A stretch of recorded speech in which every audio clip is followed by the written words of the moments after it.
بسم اللہ الرحمن الرحیم.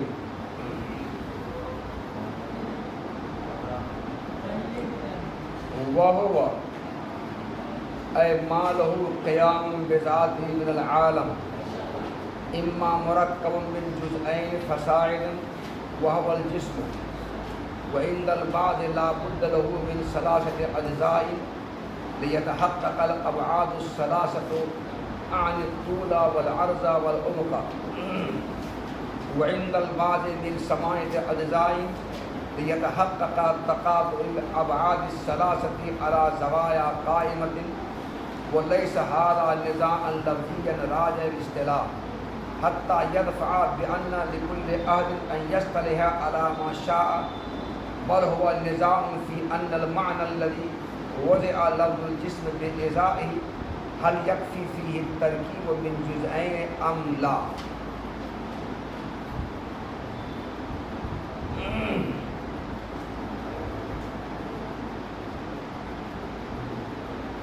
مصنف رحمۃ اللہ علیہ نے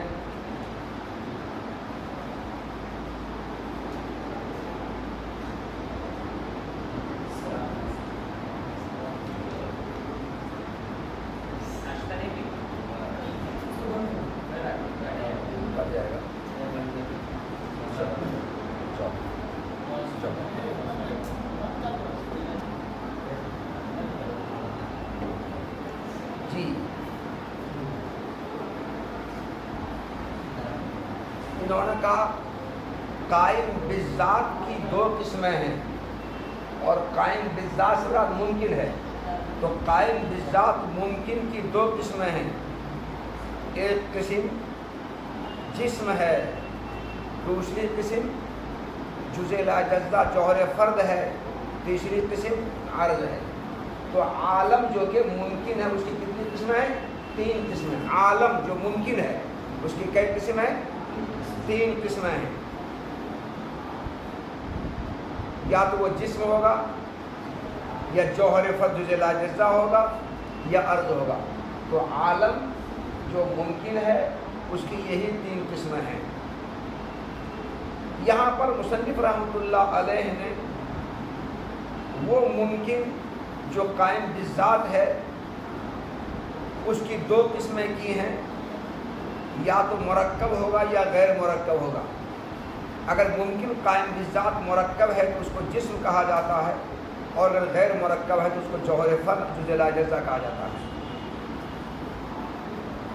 یہاں پر شارح رحمۃ اللہ علیہ نے ہوا ضمیر کا مرجع نکالا ہے ما لہ قیام بذاتہ من العالم. من العالم یہ ما لہ قیام بذاتہ ما کا بیان ہے من العالم.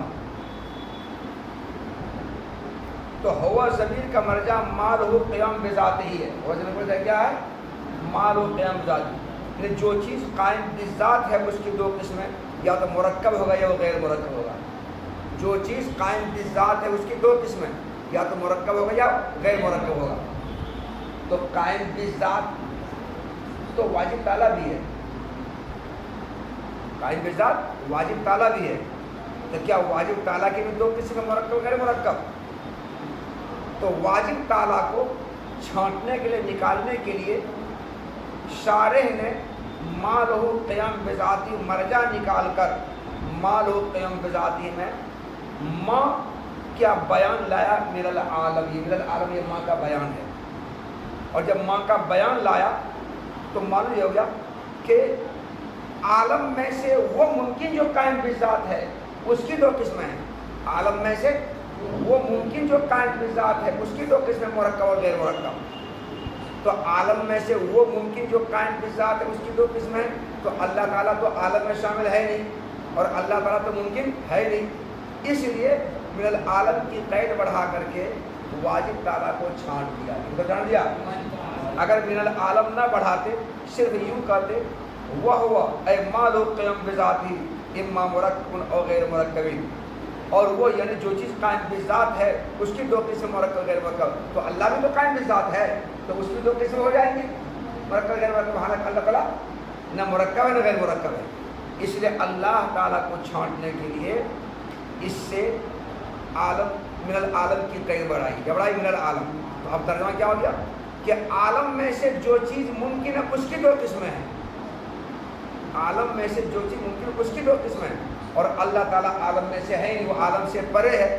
اور جب عالم سے پرے عالم میں سے وہ ہے نہیں تو وہ ممکن بھی نہیں ہے. تو یہاں ممکن جو قائم بذات اس کی دو قسمیں، اور اللہ چونکہ ممکن ہے بلکہ واجب اس کی دو قسمیں نہیں ہیں. تو من العالم کی قید واجب تعالیٰ کو چھانٹنے کے لیے بڑھایا ہے. بعض لوگوں نے یہ بات کہی ہے.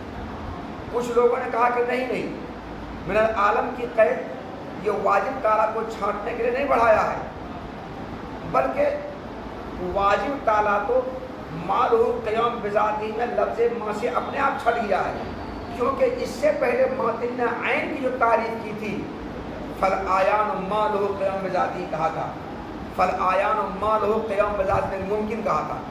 تو وہاں عین کی تعریف کرتے ہوئے جو مال ہو قیام بذاتی کہا تھا، اس ماں کی تفسیر ممکن سے کی تھی، ماں کا بیان ممکن سے کیا تھا.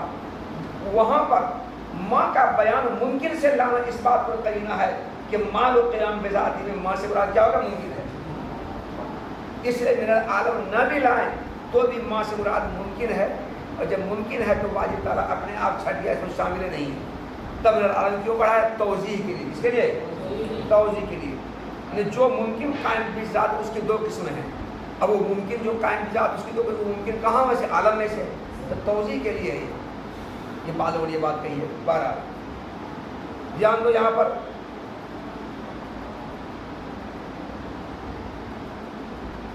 جو ممکن قائم بذات ہے اس کی دو قسمیں ہیں، یا تو مرکب ہوگا یا وہ غیر مرکب ہوگا.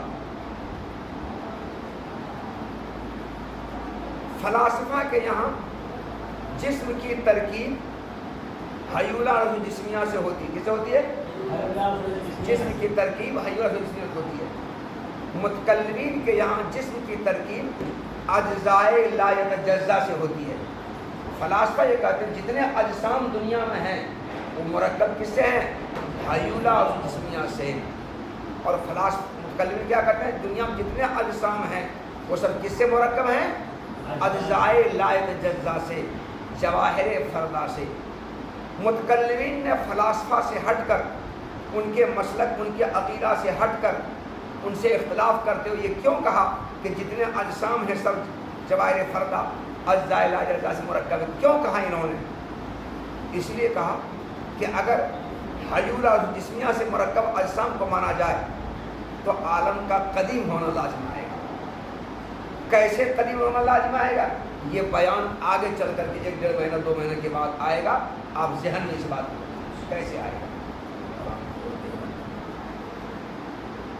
یہاں پر یہ سمجھو کہ فلاسفہ کے یہاں جتنے اجسام ہیں سب حیولہ جسمیہ سے مرکب ہوتے ہیں، اور متکلمین کے یہاں سارے اجسام کوئی بھی جسم ہو وہ اجزائے لا یتجزا سے جواہر فردہ سے مرکب ہوتے ہیں. لیکن اب متکلمین کے درمیان اس بات کو لے کر اختلاف ہے کہ جسم جزء لا یتجزا سے مرکب تو ہوتا ہے، اجزاء لا یتجزا سے مرکب جسم ہوتا ہے، مگر اجزائے لا یتجزا کیوں؟ کیا بات ہے؟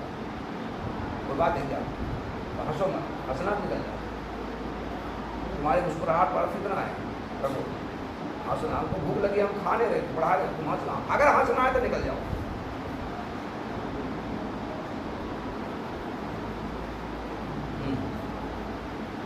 تو متکلمین کے درمیان اس بات کو لے کر اختلاف اور اضطراب ہے کہ جسم کتنے اجزاء سے مرکب ہوتا ہے.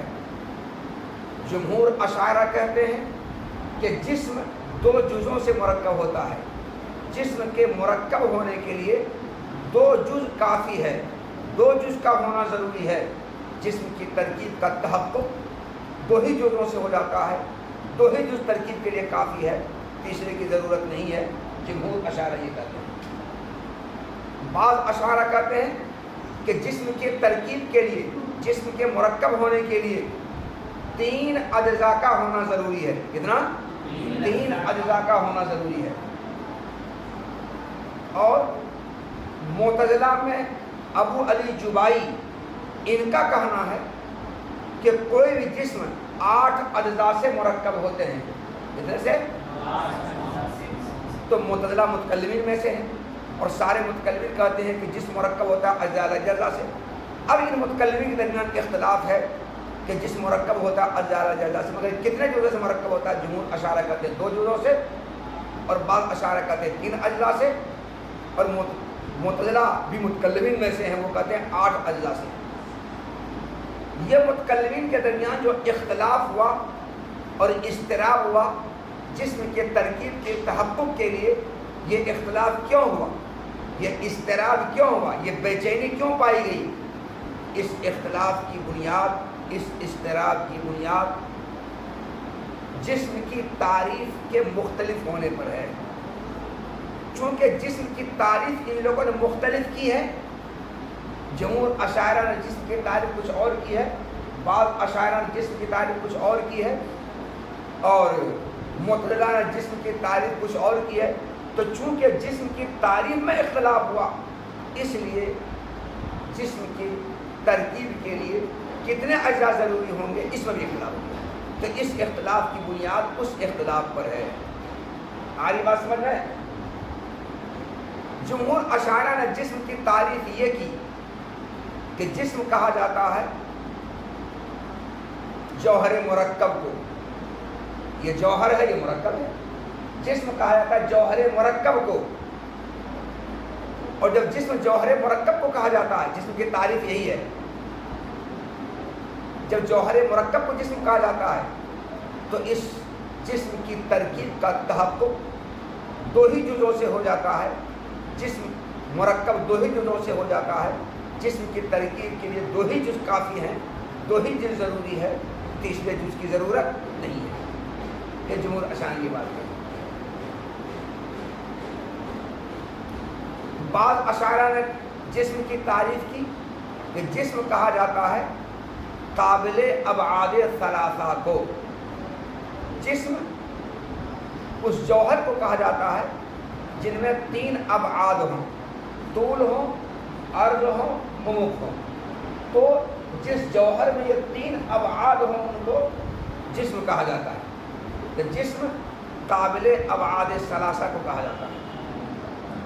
بعض اشاعرہ نے جب یہ بات کی، جسم کی تعریف یہ کی، تو انہوں نے کہا جب جسم قابل ابعاد ثلاثہ کو کہا جاتا ہے تو جسم کی ترکیب کے لیے 3 اجزاء کا ہونا ضروری ہے۔ کتنے اجزاء کا؟ 3 اجزاء کا ہونا ضروری ہے۔ 3 اجزاء سے کم میں جسم مرکب نہیں ہوگا، 2 سے مرکب نہیں ہوگا، کم سے کم 3 اجزاء کا ہونا ضروری ہے۔ کیسے؟ اس کو بورڈ پر ہم کو سمجھانا پڑے گا۔ 3 اجزاء کا ہونا ضروری ہے کیسے؟ اس طور پر یاد کرو کہ ایک جز ہم یہاں رکھیں گے، رکھا، ایک جز یہاں رکھا، یہی رکھا، ان دونوں جزوں کو خط مستقیم کے ذریعے ہم ملائیں گے۔ ملایا خط مستقیم، یہ خط مستقیم پہ ان دونوں جزوں کو ملا دیں۔ ملانے سے جو بود پیدا ہوا، بود پیدا ہوا نا، اس کو طول کہا جائے گا۔ کیا کہا جائے گا؟ اس کو طول کہا جائے گا۔ اب ان دونوں جزوں کے ملنے کی جگہ کو ملتقا کہا جاتا ہے۔ ان دونوں جزوں کے ملنے کی جگہ کون ہے؟ جان دو۔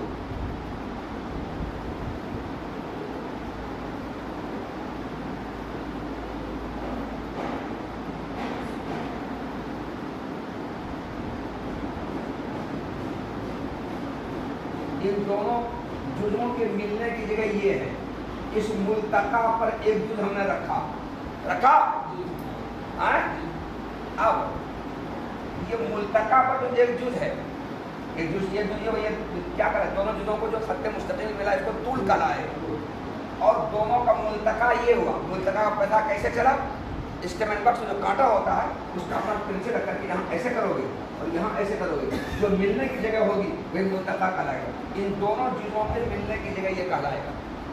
اب اس نیچے والے جز کے دائیں طرف کو اوپر والے جز سے ہم ملائیں گے خط مستقیم کے ذریعے، تو ملانے کا جو بود پیدا ہوگا اس کو کہا جائے گا عرض۔ کیا کہا جائے گا؟